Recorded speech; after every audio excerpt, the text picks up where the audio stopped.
정자 반갑습니다. 반갑습니다. 조당마다 그 여름에는 휴가를 법회 하나를 휴가 법회로 하자 그랬는데 저는 안 하겠습니다 그랬습니다. 왜 그러냐면 휴가를 한 달에 다 우리 교도진들이 맞춰갈 수가 없잖아요. 그러면 한 번은 휴가 가고 한 번은 교당에서 쉬고 그러면 한 달에 한 번 법회 보라고요. 그래서 교당은 늘 법회를 보고 휴가 가실 분들은 그냥 갔다 오시면 돼요. 아 그래요? 교당으로 휴가 오시면 더욱 좋고. 좋은 말씀입니다. 그리고 지금 편찮으셔서 못 오신 분이 많네요. 관사님 내외는 오늘 아들들이 휴가 와서 가족 모임을 한. 그리고 아시는 바와 같이 인사님 내외는 서울로 치료하러 가시고 박 교수님 내외는 독감 걸려가지고 2주는 쉬어야 된다.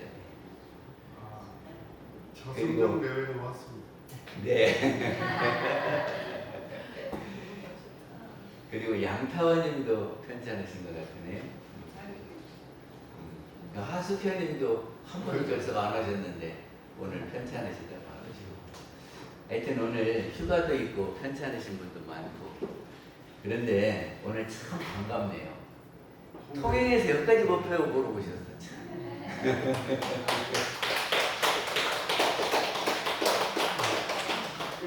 근데 우리 저어른이 제가 통영에 있을 때 하루도 안 빠지고 새벽 기도를 오셨어요. 걸어서 오시려면 한참 걸어서 오셔야 되거든요. 근데 그 통영에 가면은 이게 해저 터널이라고 있어요. 예. 해저 터널이 굉장히 길어.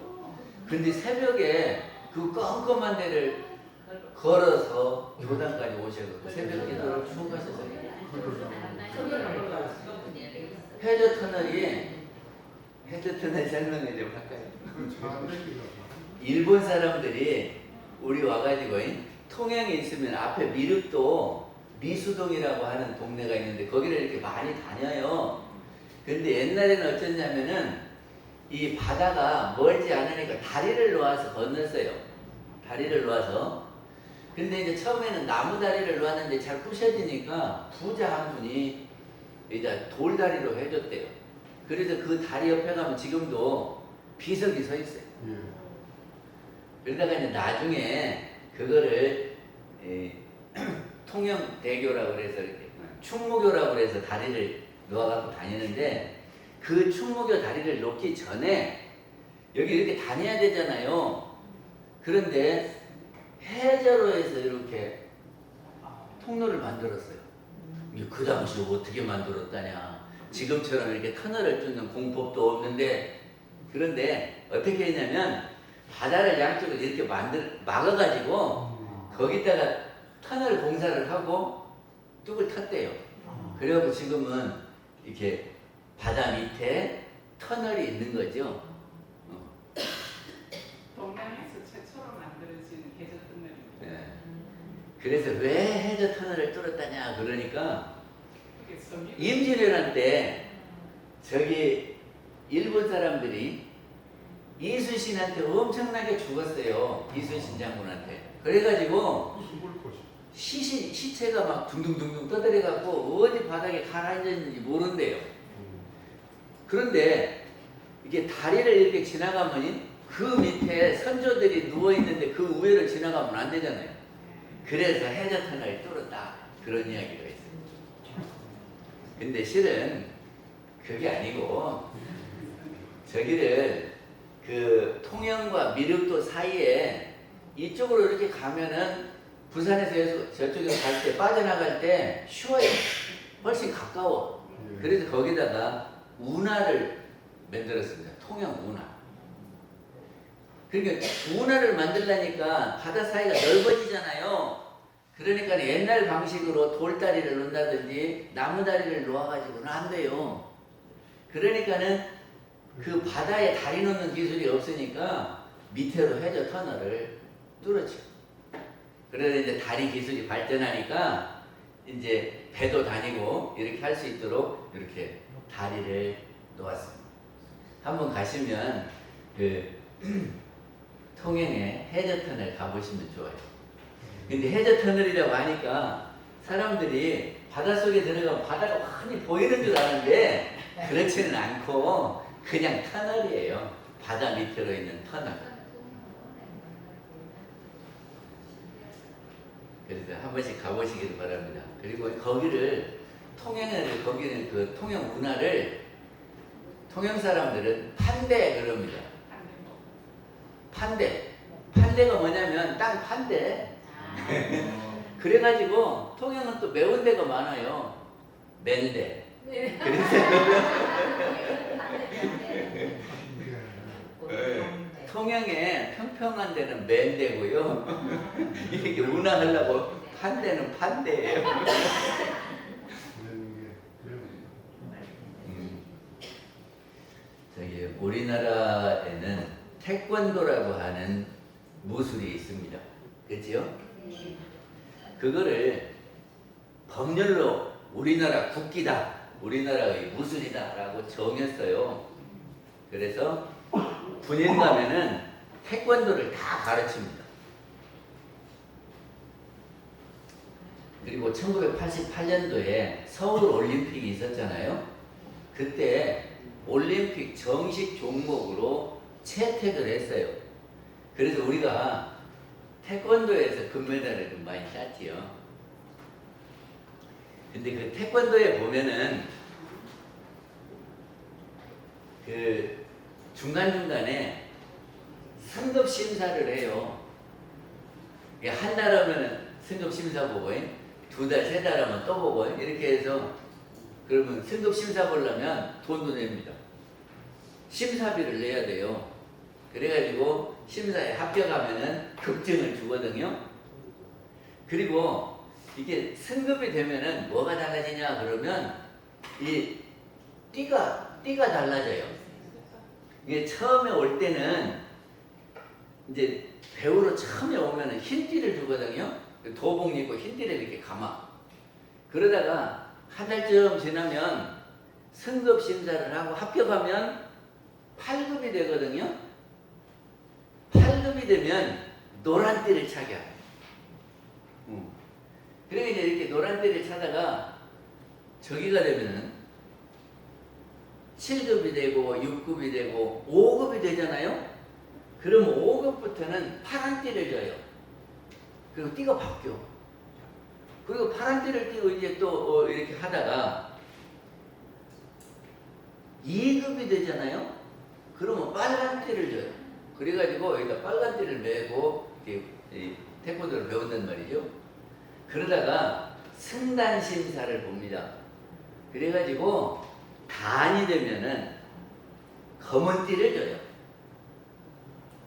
그래서 흰색, 노란색, 파란색, 빨간색, 검은색, 이게 5가지 색깔이죠. 이거를 오방색이라 그래요. 그래서 우리는 이 오방색을 씁니다. 근데 이 오방이 어디서 나왔느냐 그러면 저기가 그 뭐지? 저기가 우리 오륜이 있고 오방색이 있고 음계도 오음계고 그래서 우리나라는 이 5개를 해서 5장이고 이렇게 해요. 그래서 색깔도 5개예요. 흰색, 노란색, 파란색, 빨간색, 검은색 이렇게 오방색. 그리고 저기도 보면은 인의예지 신 이렇게 하거든요. 그래서 이것에 따라서 저기를 서울에 가면 문도 만들었어요. 그래서 남쪽에는 숭예문이 있고 홍인문이 있고 그게 동쪽부터 홍인문, 숭예문, 인의 저기 북문은 숙정문이고 또 저기는 남대문은 숭례문이고 서대문은 뭐죠? 홍인문, 숭례문. 예. 아이 어느 생각이 안 나요. 그 다섯 번째는 보신각이에요. 그래서 이 다섯 가지를 해서 그 문을 만들고 이렇게 하는데 하여튼 오방색이 있어요. 그렇게 해서 이렇게 띠를 다섯 가지로 하는데 아예 애들이 초등학교 애들이 띠를 하려면 이 노란색에서 파란색까지 가려면 세 급으로 올라가야 되거든요. 그러니까는 그 중간에다가 초록띠를 하나 만들고 그 다음에 주황색 띠를 하나씩 만들었어요. 그러면 한 달에 한 번씩 띠가 한 개씩 바뀌면 재밌겠죠. 그리고 또 파란 띠에서 빨간 띠까지 가는데 거기도 길으니까 중간에 보라색 띠하고 밤색 띠를 만들었어. 그래가지고 이렇게 한 급 올라갈 때마다 색깔이 바뀌고. 그런데 태권도에서 이 승급 심사를 하는 게 좋겠습니까? 안 하는 게 좋겠습니까? 어? 해야 좋을 것 같아요. 승급 심사를 해서 잘하는 사람들을 너는 한 급 올라갔다 그러고 띠를 탁 바꿔주면은 신나서 하겠지요. 근데 우리 원불교에서도 공부를 하는데 승급 심사를 합니다. 그래가지고 우리는 급을 어떻게 뒀냐 그러면 보통급, 특신급, 상정급, 항마이, 출가이, 열애이 이렇게 6등급을 두어가지고 승급을 하게 했거든요. 근데 초등학생들이 너무 지루하니까 그 사이에다가 초록띠, 밤색띠 이렇게 두듯이 우리는 예비 등급을 뒀어요. 그러니까 보통급에서 특신급 올라가는데 길잖아요. 그러니까 예비 특신급. 특신급에서 상정급 가는데 너무 길으니까 중간에 예비 상정급. 예비, 법마, 상정급이. 그 다음에 상정급에서 항마이를 가는데 거기다도 예비 등급을 예비 항마이. 그리고 예비 출가이, 예비 열애이. 그럼 모두 몇 등급입니까? 6등급에서 그 사이에 하나씩 뒀으면 11등급이. 그래서 우리 회보에 보면은 태권도 띠가 이렇게 있으니까 참고를 하시고 생각이 났어요. 음양 오행 사상에 의해서 오행을 따서 이 다섯 가지가 소리로도 색깔로도 이렇게 대문을 만들 때도 다 거기에 바탕을 해서 만드는 겁니다. 음양 오행설이요. 그러니까 음양 오행을 우리는 받아들여서 모든 것이 오장육부도 그래요. 그런데 그 6가지 등급 중에 보통급이 맨 먼저 해야 될 급이 보통급입니다. 보통급이 뭐냐 그러면 학교에 입학하는 급이요. 학교에 입학 안 하고 저기가 공부가 저기가 순수되겠습니까? 공부가 안 되겠습니까? 저기를 학교에 입학해야 이렇게 점점 공부가 쌓이는 거예요. 입학 안 하고도 저절로 쌓이는 거예요. 그러니까 보통급이 엄청 중요한 거예요. 학교에 딱 입학하는 것이 보통급이니까. 그렇지요? 제가 보니까 학교를 엉터리같이 가방만 갖고 왔다 갔다 해도 안 다닌 사람보다 낫더라고. 학교에 안 다녀버리면 영영 못 오는데 그래도 가방이라도 갖고 다니면 그것도 주워들어가지고 훨씬 나아서. 그러니까 나는 교당 다닐 때 가방만 갖고 다녀. 그래도 괜찮으니까 안 다니는 사람보다 훨씬 나아요. 그럼 보통급에서는 무엇을 하라고 한 거냐 그러면 대종사님이 보통급은 10계문을 지켜라 그랬어요.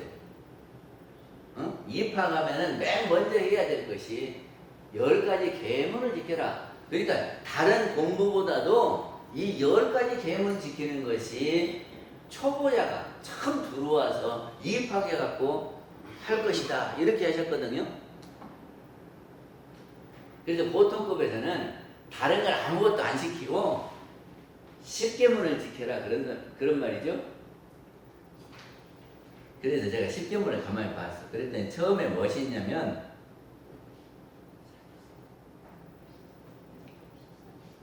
불교에서는요 수계식이라고 있어요. 계문을 받는 식이요. 그래서 유명한 법사 스님을 모셔다가 설법을 하고 계문을 줘요.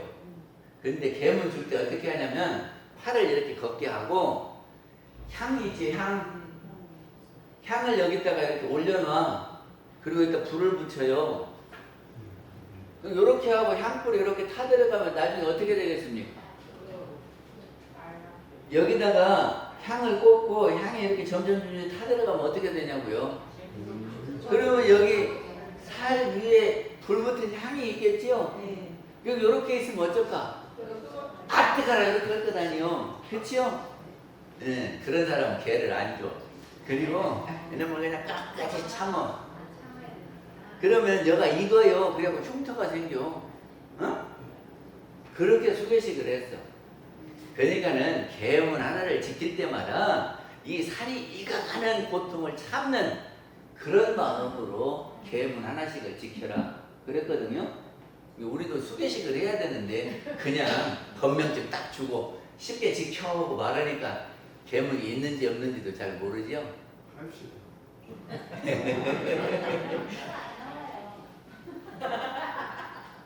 그래서 그 보통급 10개 가운데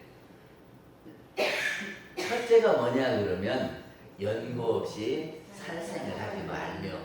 우리 원불교에 학교를 다니면 처음 해야 될 것이 연고 없이 살생을 하지 말며 이거를 지켜야 된다 그 말이죠. 살생이라는 것은 산 생명을 죽이는 거예요. 왜 살생을 하지 말라고 그랬죠? 왜 살생을 하지 말라고 그랬을까?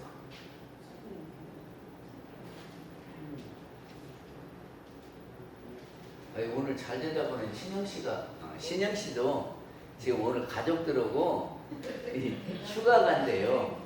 그래서 가족들을 다 데리고 교당 오라 그랬더니 자기 힘이 약해서 가족들을 끌어올 힘이 없어서 오늘 따라간다고 그러더라고요. 왜 살생을 하지 마라 그랬냐면 산 생명에는 영이 있어요. 그렇죠? 영이 있어요. 근데 우리도 강급을 하면 축생이 돼요. 강급하면. 그러니까는 축생도 영이 있고 우리 사람도 영이 있어요. 근데 우리가 축생을 무시해도 돼요? 안 돼요? 안 됩니다. 봐봐.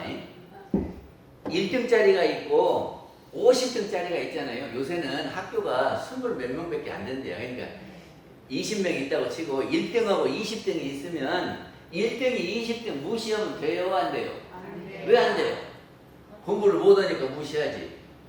왜 안 되겠어요?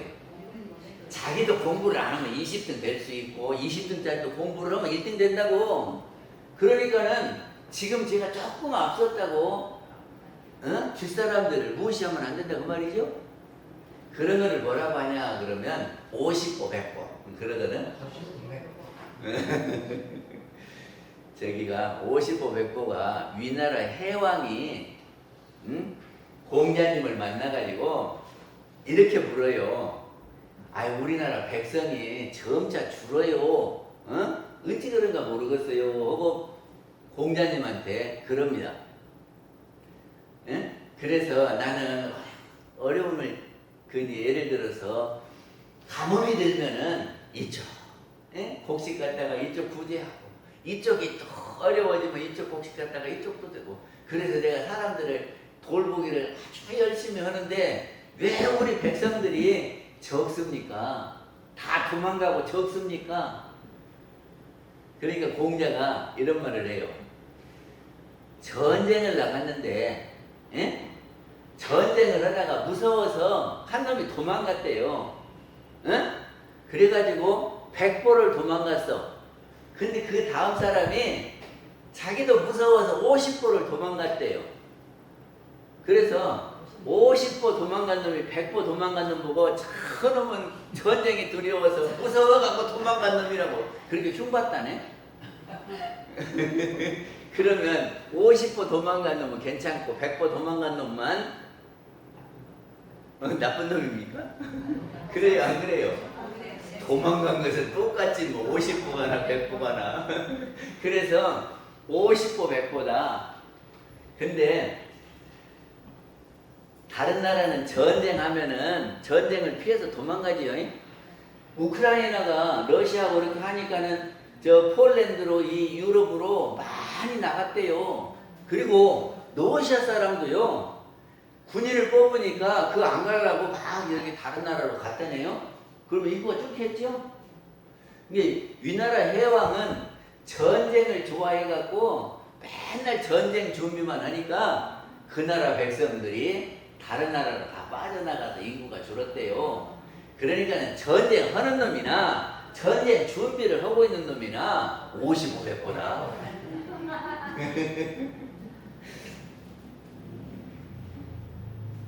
다시 말씀드리면 우리가 조금이 전생에 이렇게 공부해가지고 마음 공부를 잘해서 우리가 인간놈을 받았는데 공부를 안 해갖고 축생부 받았단 말이죠. 근데 원래 다른 게 아니고 영은 같은데 우리가 조금 앞서갔다고 저기 뒤에 오는 사람을 무시하고 멸시하면 안 되겠죠? 네. 55, 100보여. 그러니까 우리 뒤에 있다고 해서 죽이면 안 된다 그런 말입니다. 말이 됩니까? 예.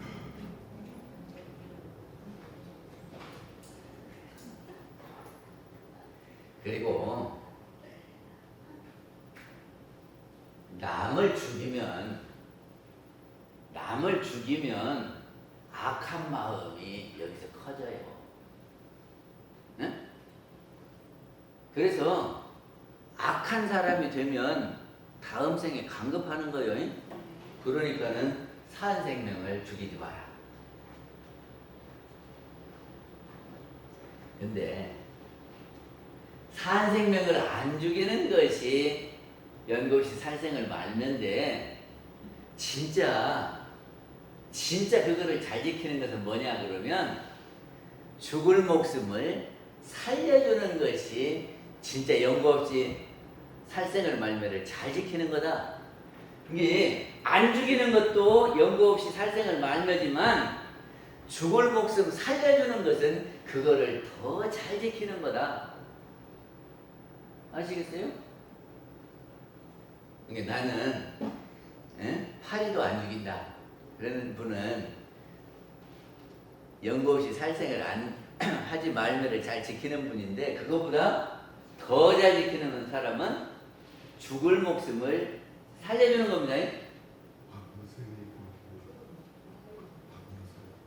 근데요, 살생도 직접 살생이 있고 간접 살생이 있거든. 간접 살생은 죽이는 겁니까? 안 죽이는 겁니까? 모르면 들어봐. 옛날에 제가 클 때요, 참나무가 있었어요. 근데 참나무에 가면은 이렇게 진이 나와. 근데 거기에 무엇이 붙냐 그러면 풍뎅이들이 붙어요. 참나무에. 그래갖고 이렇게 가서 풍뎅이를 탁 잡어. 그래갖고 어떻게 하냐면은 여기를 다 끊어. 풍뎅이를 여기를 끊는다고요. 그리고 목을 한 바퀴를 휙 비틀어. 그래가지고 땅에다 엎어놔. 이렇게 등이 땅나게 엎어놔. 그리고는 마당 쓸어라고 이렇게 하면은 날개를 이렇게 하면서 쓸어. 그것을 보려고 우리 풍뎅이를 잡아다가 그렇게 했다니까요. 그럼 풍뎅이가 죽겠습니까? 안 죽겠습니까? 금방은 안 죽고 날개를 그렇게 하지만 조금 있으면 죽겠죠. 그것도 살생이죠.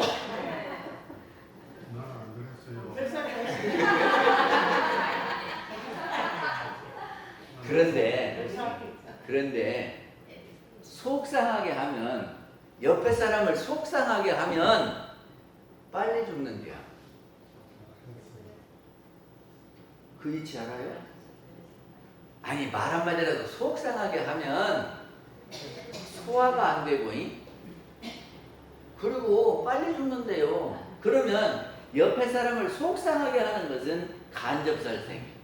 맞습니까? 그러니까 우리 원불교 분들은 연고 없이 살생을 말미암아 산 생명을 죽이지 말아야 되고, 진짜 잘 지키는 분은 죽을 목숨 살려주는 거고, 그리고 또 잘 지키려면 간접살생도 안 해야 돼요. 아예 죽어가는데 이렇게 그냥 빨리 죽으라고 밀어넣지는 말아야 된다, 그런 말이죠. 그리고 여기다는 연고 없이를 붙였어. 연고 없이. 불교는 살생하지 마라 그랬는데 연고 없이를 안 했는데, 대종사님께서는 연고 없이 그랬단 말이죠.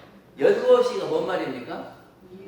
특별한 이유 없이, 맥 없이 죽이지는 마라. 그러면 살생을 언제는 연고가 있는 겁니까? 살생하는데 연고가 있을 때가 언제요? 여름에 모기는 죽여도 된다. 그렇지? 파리 모기는 왜 죽여도 됩니까?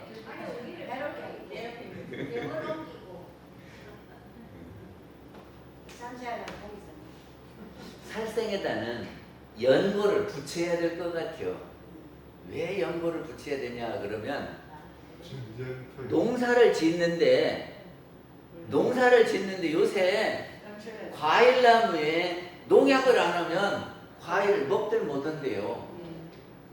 그러니까 농사는 지어갖고 과수원을 해야 되겠는데, 벌레를 안 죽이면 못 사니까 농약을 할 수밖에 없지요. 그럼 농약하는 것은 살생이에요. 근데 그것도 안 하면 사람이 못 살아. 근데 이 벌레하고 사람하고 세상을 유익하게 하는 것 중에 누가 더 낫게 하겠습니까?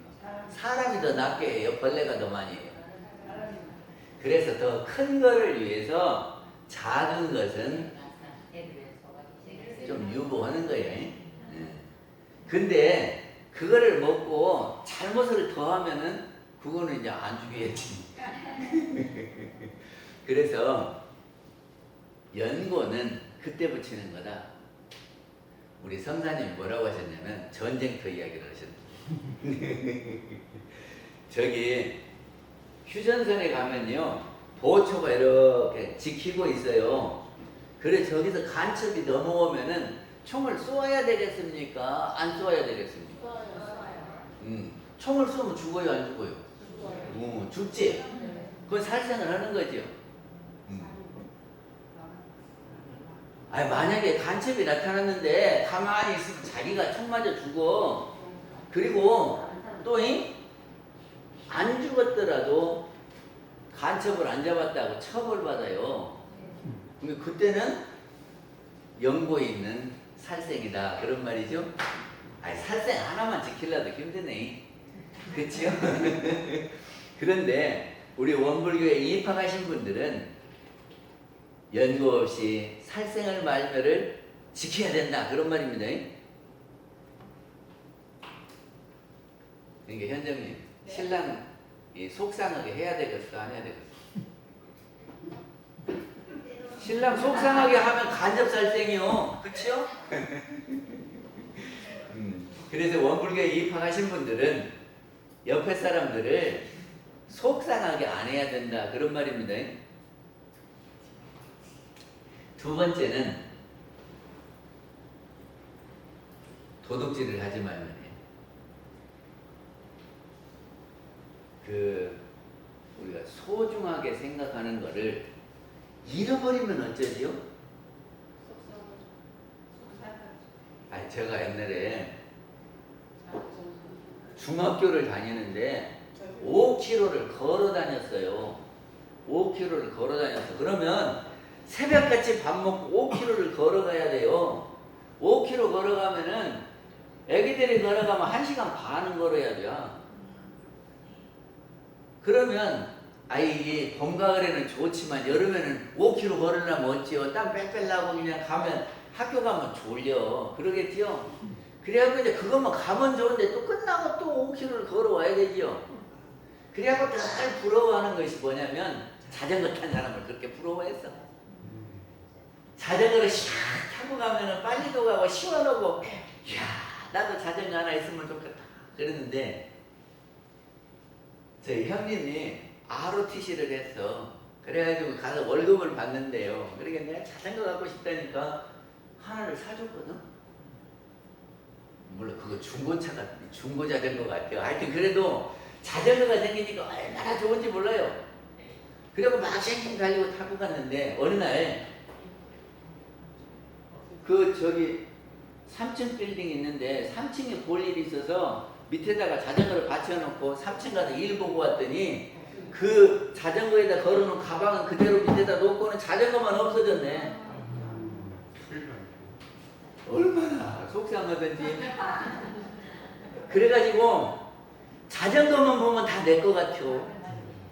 그리고는 공부 시간에 이렇게 있다가 내 자전거 이랬단 말이죠.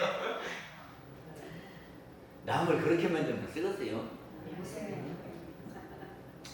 그래서 우리 원불교인들은 훔칠 생각 돌려서 가련하니 도와줘. 응? 그렇게 하는 것이 도둑질을 말매를 잘 지키는 겁니다. 세 번째는 간음을 하지 말며. 저기가 사람들이 원하는 일을 다 해주는 것도 어려운데 사람들이 원하지 않는 일을 하면 쓰겠어요. 그죠? 그 다음에 다섯 번째는 연고 없이 술을 먹지 말며. 우리 원불교에 입학하신 분들은 맥없이 술 먹으면 안 돼요. 어쩔 때 연고가 있이 술을 드셔야 돼요. 그러면 어쩔 때 연고가 있는 거예요? 그러니까 꼭 술을 드시고 싶으면 연고를 꼭 붙여서 나는 이런 이유 때문에 먹는다 하고 드셔야 되고 그 이유 없으면 안 드셔야 돼요.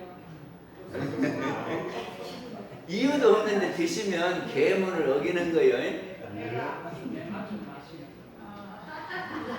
배가 아파서 맹하지 마시는 거는 연고가 있지요. 예? 배가 아파서 맹하. 예, 그렇죠. 그거는 좋은 연고입니다. 옛날에는 그 약주라고 해서 그래서 저기 우실뿌리를 해가지고 그 해서 막걸리다 해가지고 마시기도 하고 그랬죠. 그 우슬이 무릎 관절에 좋대요. 그 다음에 잡기를 하지 말며. 잡기는 노름입니다. 노름에서 부자 된 사람 봤어요? 못 봤어요? 제가 노름한 사람들을 가만히 보니까 돈 잃으면 막 속상해가지고 술 마시고 돈 따면 내가 땄다 그래갖고 한턱 안 낼 수가 없다는 이게 버는 것은 다 써버리고 그래서 맨 돈 잃은 사람만 있더라고. 그리고는 저녁에 잠 안 자고 그 다음 날 졸려갖고 아무 일도 못해요. 이게 해야 되겠어요? 안 해야 되겠어요? 그 다음에 악한 말을 말며. 제가 악한 말이 어떤 말인가 하고 생각해 봤거든.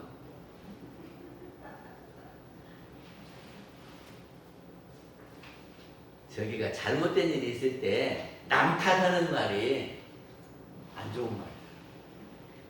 그리고 비난하는 말이 안 좋은 말이야. 근데 내가 하는 말이 비난인가 아닌가 그것도 모르고 그냥 막 하시는 분이 있지만 비난은요 비교하면서 잘못했다고 하는 것이 비난이요. 누구 집 영감은 설거지도 잘하는데 왜 당신은 아니요? 이런 말이 비난하는 거요. 아시겠어요? 흉보는 것은 안 좋은 말이에요. 그럼 어떻게 해요? 칭찬은 하되 흉은 보지 말자. 그리고 다음에는 연구 없이 쟁투를 말며, 쟁투는 쌈박지르는 거예요. 저기가 이번에 방통위원장 누가 돼요? 윤 대통령이 누구 지명했어요?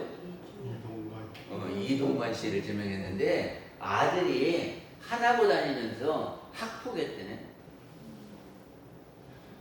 그래가지고 그것 때문에 지금 청문회 때 보자 하고 야당이 그런데요. 학폭이 좋은 것입니까? 나쁜 것입니까? 싸워가지고 상대방을 막 때리고, 그리고 그냥 저기를 머리를 땅에다가 300번을 쫙 이렇게 한다네. 그럼 무서워서 학교 다니겠어요? 그 다음에는 공금을 범하여 쓰지 말며. 공금은 개 모임할 때 총무들은 개돈 자기가 돈 갖고 있다고 막 써버리면 안 되지. 그 다음에 이게 이제 중요한 게 하나 있어. 심교간 금전을 여수하지 말며, 이거거든. 근데 거기도 연구 없이 심교간 금전을 여수하지 말며. 그 말이 뭔 말이냐면 우리 마음으로 교류하는 사람들, 에? 이런 사람들에게 금전을 주고받고 하지 마라 그 말이요. 그러면 당장 내가 급한데 아이 10,000원만 좀 꺼줘. 그러면 안 꺼줘야 돼요? 꺼줘야 돼요?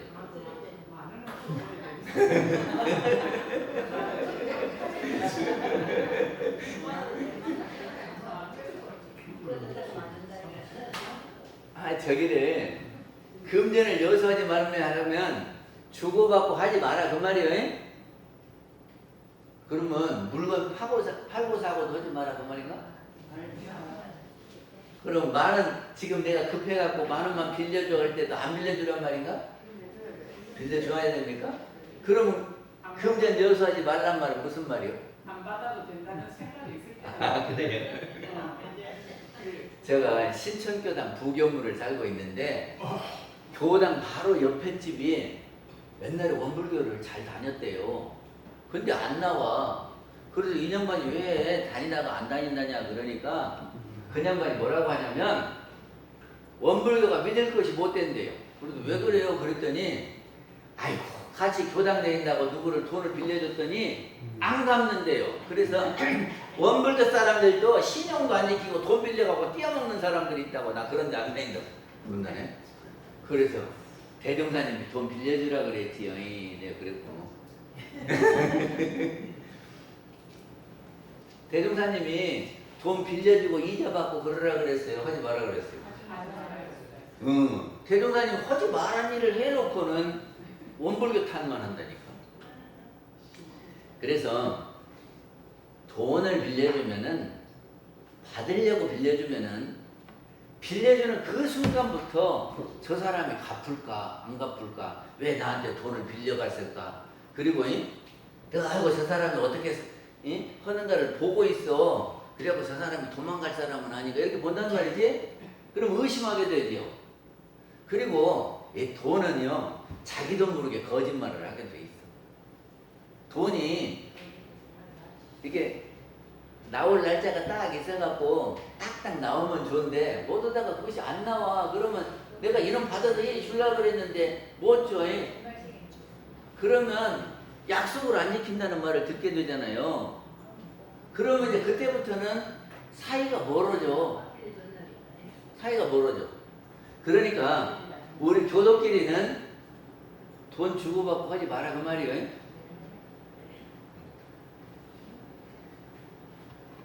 그래서 어떤 돈을 주고받고 하지 마냐 그러면 빌려줘갖고 꼭 받아야 되겠다 하는 생각으로 하는 것을 하지 마라. 그럼 어떻게 하냐? 우리 신협이 있거든. 신협에서 빌리면 돼. 금융기관을 이용하고, 그리고 빌려줄 때는 안 받아도 좋다. 이게 누가 10,000원 빌려줘 하면은 10,000원 주면서 이건 내가 안 받아도 괜찮아. 그런 정도는 해도 괜찮아요. 그래갖고 안 갚아도 원망하고 탓을 안 할 정도. 그 정도로 하면 그건 괜찮다. 그 다음에 연고 없이 담배를 피우지 말며. 담배는 건강을 해친대지요. 그리고 주변 사람들을 힘들게 해요. 그럽니까? 안 그럽니까? 근데 왜 담배에다가 연고를 붙였을까? 에? 그거는 담배를 피우지 말며 그러지 왜 연고 없이 담배를 피우지 말며 연고 없이를 붙여줬을까? 피용으로 하면서 스트레스 풀 수 있는. 피움으로 해서 뭐지 좋아지는 게 있어요? 아니 자기만의 스트레스를 풀 수 있는. 아, 스트레스 풀 목적으로 담배를 피우면 괜찮다? 근데 술, 담배로 스트레스를 풀면 그건 바른 방법이 아니에요. 지금 우리 그 드라마 같은 데서 보면 속상하면 술 마시더만 그치요? 근데 그거는 스트레스 해소 방법의 좋은 방법이 아니에요. 그리고 자꾸 하다가 보면은 본인이 정상적인 생활을 못하고 건강도 해치고 아주 안 좋은 거예요. 스트레스 해소 방법을 다른 방법을 찾아야 돼요. 다른 방법이 있어요. 담배도 마찬가지. 담배도 너무 속상할 담배 피우면 좀 마음이 가라앉는다는데 그럴 목적으로 하면 안 된다. 그럼 어떤 때 연고냐? 그러면 옛날에는요 의학이 발전하기 전에 담배 피면 멋이 이렇게 그 약이 될 때가 있었대요. 근데 지금은 약이 좋아졌으니까 연고 빼도 나는 될 것 같아요.